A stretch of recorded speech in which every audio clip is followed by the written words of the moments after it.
Good evening, everyone. Let me start by saying something that might surprise you. Failure is not the opposite of success. It is part of it. When we were kids, we failed all the time. We fell when we learned to walk. We mumbled nonsense before we could speak. We scribbled before we could write. But no one ever said, "You're a failure because you fell down." In fact, when we fell, people clapped. They said, "Good try," and encouraged us to stand up again. Then, somewhere along the way, maybe in school, maybe in our jobs, maybe even at home, we were taught that failure is something to be ashamed of, that it means we're not good enough, that if you fail, you're weak. And so we stopped clapping when people tried and fell. We started judging. But here's the thing. Failure is the single most powerful tool we have for growth. You cannot learn without it. You cannot build anything meaningful without embracing it. Let me tell you a story. There's a man who started a company in his garage. He had big dreams, no money, and a lot of critics. The product he built, it failed miserably. He was told he wasn't cut out for business. He was kicked out of his own company. Most people would have quit, but he didn't. He learned, he reflected, he tried again. Years later, he returned to that same company and transformed it into one of the most valuable brands in the world. That man was Steve Jobs. Now, I'm not saying we're all going to be Steve Jobs, but I am saying that success is never a straight line. It is a messy, tangled, uncertain path that winds through more failures than victories.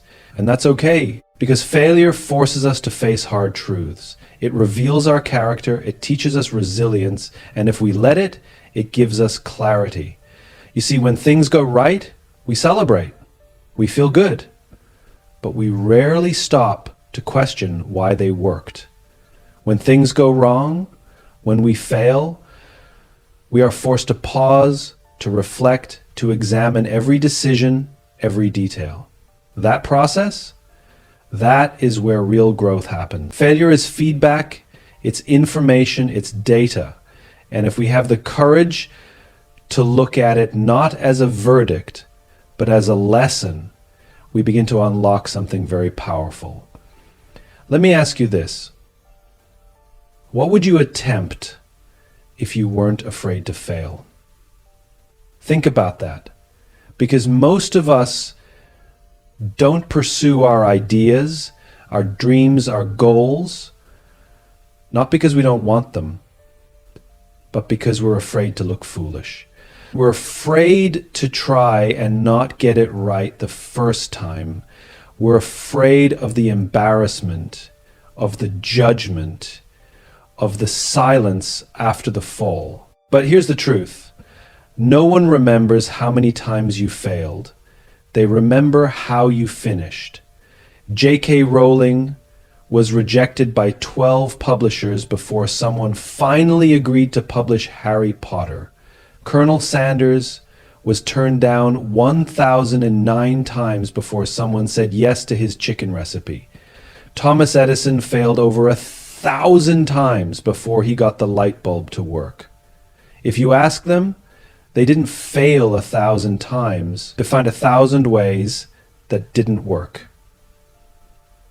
Now imagine if they had given up at the 10th try, or the 100th, or the 999th. The world would be a little dimmer, a little less magical, and a lot less flavorful. Here's what we get wrong. We think failure is a detour. It's not. Failure is the path. There's an African proverb that says, "Smooth seas do not make skillful sailors." We don't grow when everything is easy. We grow when we're tested. We grow when we struggle. We grow when we fall and have to figure out how to get back up. Again and again. And yes, failure hurts. It can bruise our ego, it can shake our confidence, but it also humbles us. It connects us. Because there isn't a person in this room or in the world who hasn't failed at something. The difference between those who thrive and those who don't is not that one group failed less. It's that they learned more. So if you're in a place right now where you've failed, a business that didn't work, a relationship that fell apart, a goal you didn't reach, I want to say this: you're not broken, you're becoming. Don't run from your failure. Study it. Sit with it.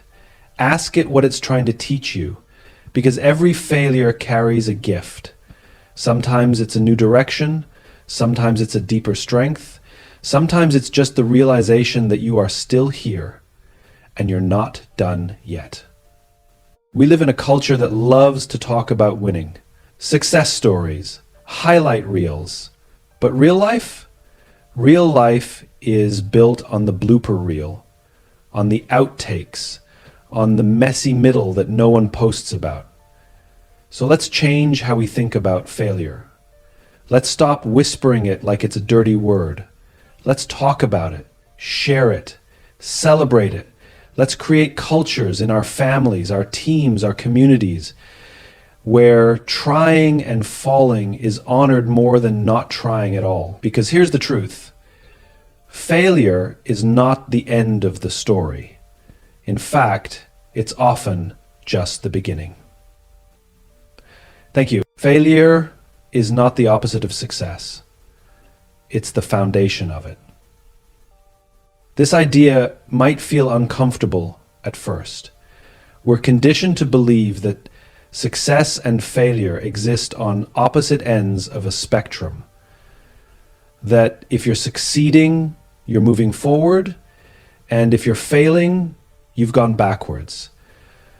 But that's not how it works. The most accomplished people in the world, the leaders we admire, the innovators we celebrate, the artists who inspire us, all have one thing in common. They've failed repeatedly, and not despite their success, but because of it. Failure is where the real work begins. It's in our lowest moments, our setbacks, and our disappointments that we're forced to face the truth about ourselves. It strips away our illusions and exposes what we still have to learn. Success rarely teaches, it affirms, it confirms, but it doesn't stretch us the way failure does. When we fail, we're given an opportunity to reflect, to understand what went wrong, and to adapt. That process of learning, adjusting, and trying again is the foundation upon which every meaningful success is built. Look at anyone who has created something lasting: a thriving business, a powerful movement, a meaningful life, and you'll find a long trail of failed attempts behind them. Those failures weren't wasted time. They were training. They were necessary, because no one gets it right the first time, or the second, or often the 10th. The people who succeed are simply those who keep showing up, who are willing to look failure in the face, extract the lesson, and move forward with more wisdom than they had before. The world doesn't need more people who are afraid of failing. It needs more people who understand that failure is the price of growth.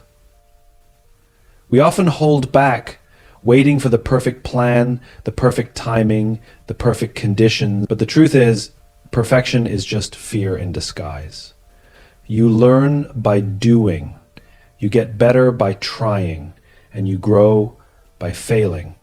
Each attempt, each misstep builds the experience and perspective required to succeed. If you talk to entrepreneurs, athletes, creators, anyone operating at a high level, they'll often say their greatest insights came after a failure. Not during the easy wins, not during smooth runs, but when things fell apart. Why? Because failure forces us to pay attention. It wakes us up. It gets our ego out of the way. In the moment, it stings. But over time, it sharpens us. It gives us depth. It develops resilience. Resilience, by the way, is not the ability to avoid falling. It's the capacity to get up again and again with the same energy, the same vision, and a better plan. That strength is only developed in the fire of failure. It cannot be taught in a classroom. It can't be read in a book. You earn it, you build it. And the blueprint is always the same. Try, fail, learn, repeat. So when we say failure is the foundation of success, it's not a motivational quote. It's the truth. It's the raw material from which all progress is made. Success sits on a pile of failures, not hidden behind it, but built directly on top. The idea that some people just have it, that they're born winners, is a myth. The ones who look effortless today are the ones who were willing to fall flat yesterday, and the day before that, and the day before that. Every failure is feedback, not defeat. This single shift in mindset has the power to change the way we pursue goals, face challenges, and respond to setbacks. Most people experience failure as a full stop, a sign that something went wrong and that they should retreat. But failure is never a verdict, it's a message. It's not telling you you're not good enough, it's telling you what didn't work, what needs adjustment, what could be done differently. It's information. And when you treat it as such, failure becomes one of your most valuable teachers. Think about how innovation happens. It doesn't come from getting everything right on the first try. It comes from iteration, experimentation, and often trial and error. Whether it's developing a new product, launching a business, or writing a book, the process is rarely linear. What works on paper doesn't always work in real life, and that's where failure comes in. It offers real-time data. It points out the gaps between what you thought and what is actually true. If you're paying attention, failure will tell you exactly what you need to do better next time. But many people miss the message because they're too focused on the emotion. Failure hurts. It bruises the ego, stings the pride, and triggers fear. That's normal. But emotion is not the whole story. If you can take a breath and step back from the disappointment, failure becomes a powerful mirror. It reflects where you are, not to shame you, but to show you how to grow. It's not personal, it's just feedback. The best performers in any field don't avoid failure, they analyze it. Athletes watch game footage to see where their defense fell apart. Entrepreneurs study failed campaigns to understand what missed the mark. Artists revise their drafts over and over, learning what doesn't land before they find what does. This isn't weakness, this is mastery. Because growth only happens when you can listen to what failure is trying to say. In fact, when you understand failure as feedback, it removes the fear. If failing doesn't mean you're a failure, but simply means you've uncovered something new about the path ahead, it no longer feels like a threat. It becomes part of the process. And when that happens, you take more risks, you try more things, you stop waiting for perfect and start learning faster. This mindset is what separates people who make consistent progress from those who stay stuck. Not talent, not luck. It's the ability to stay open to what failure has to offer. The reason so many people give up after failing once or twice is not because they're not capable, it's because they misinterpret the signal. They take the failure personally. They think it means they don't have what it takes. But feedback is not final, it's directional. It's there to guide you, not to stop you. If a plane veers off course mid-flight, the pilot doesn't shut down the engine, they correct the failure, gives you the chance to do the same in your own life. We also have to remember that feedback isn't always obvious. Sometimes failure doesn't come with a neat lesson or a clear explanation. Sometimes it just means you need to try a different angle or that the timing wasn't right.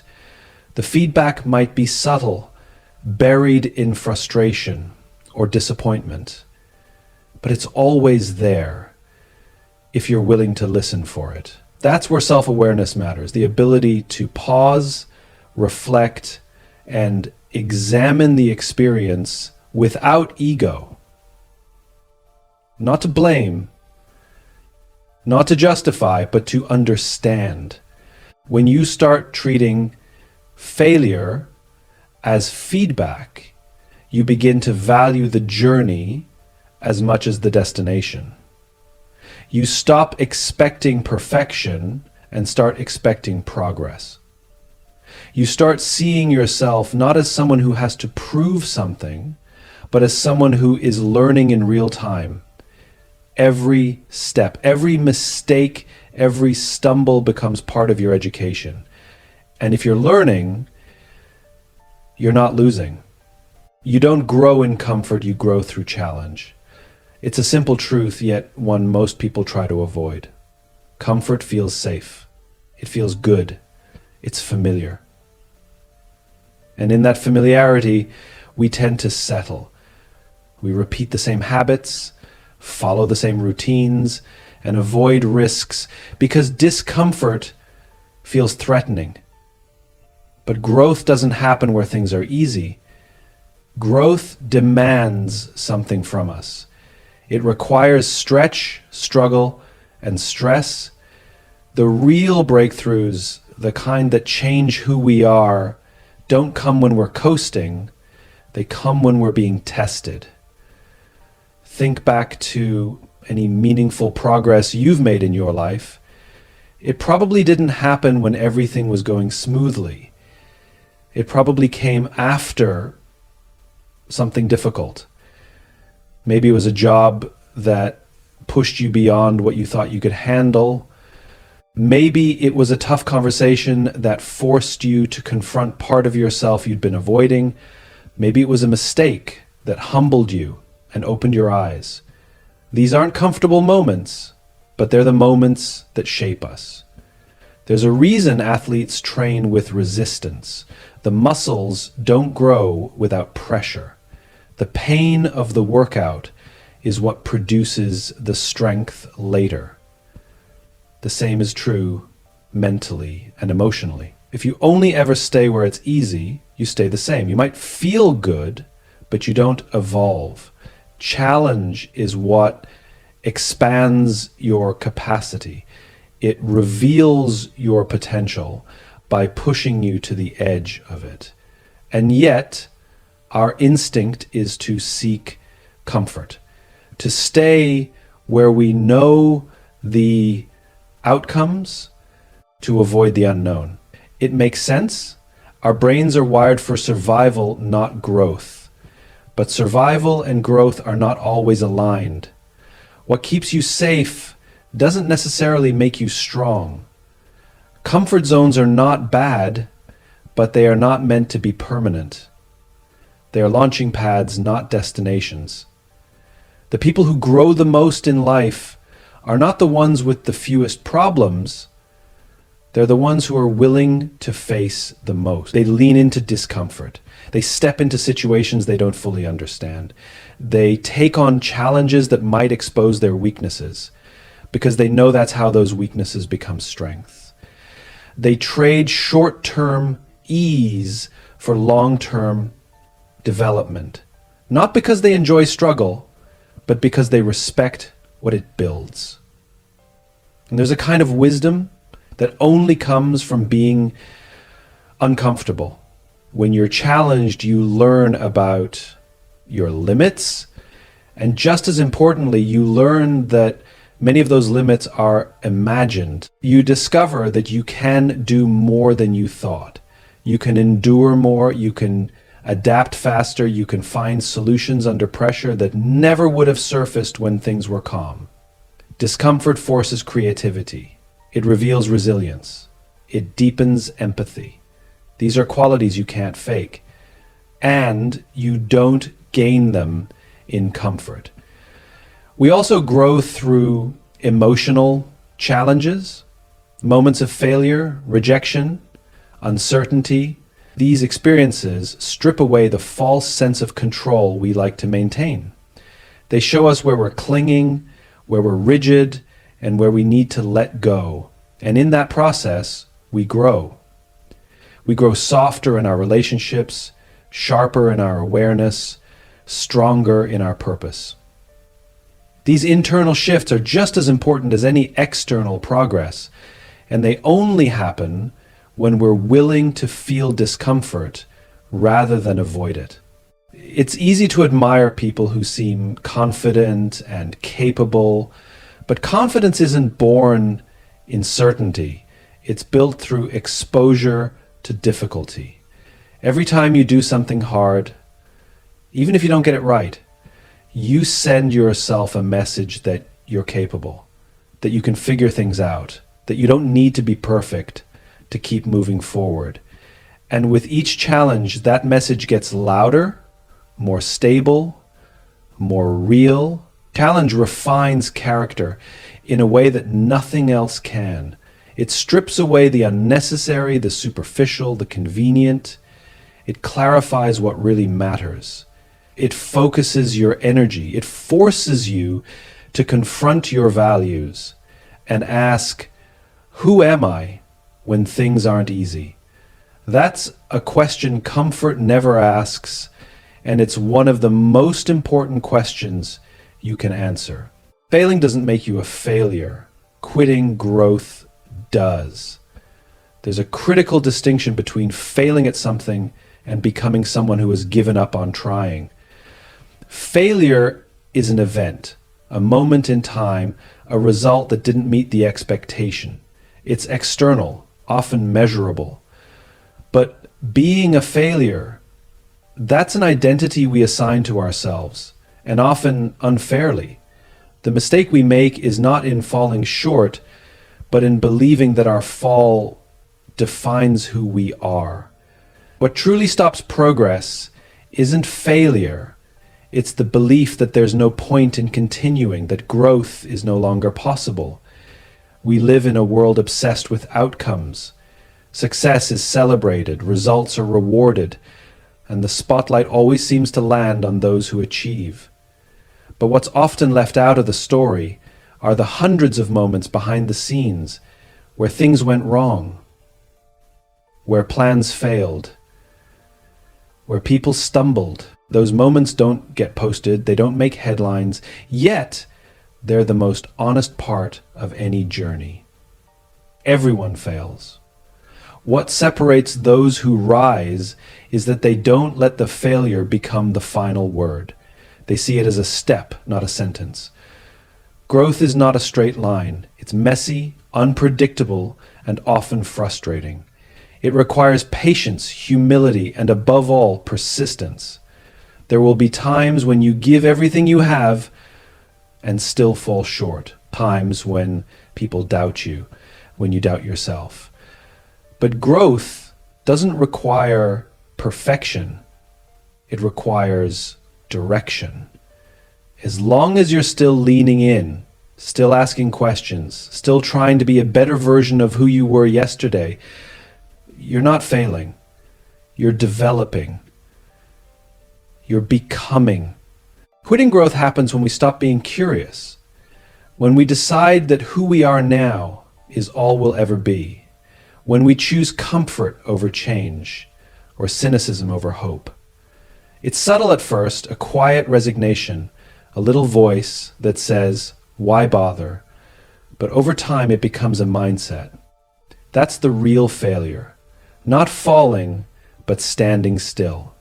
The most fulfilled people in life are not the ones who got everything right the first time. They're the ones who stayed in the game, who kept learning, kept evolving, kept chasing their purpose, even when it didn't seem to be working, because they understood that progress lives on the other side of perseverance.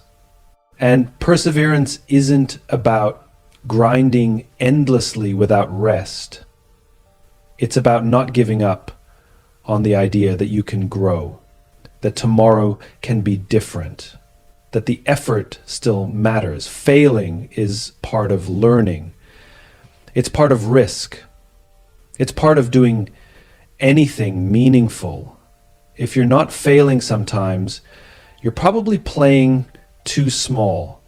You're probably choosing only the paths where you already know you'll succeed. That may feel good in the short term, but it leaves no room for surprise, for innovation, for discovery. Growth demands exposure.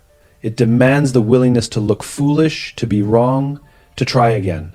And every time you do, you expand your capacity to handle what's ahead. Labels like failure are powerful, but they're only as real as the meaning we give them. If you define failure as falling short, you'll always be chasing a finish line that moves. But if you define failure as refusing to keep growing, then everything changes. Suddenly, a bad result becomes a starting point. A closed door becomes a redirection. A mistake becomes a lesson. You reclaim the story, not as one of defeat, but as one of becoming. And that shift, that mindset, is what separates those who keep rising from those who stay stuck.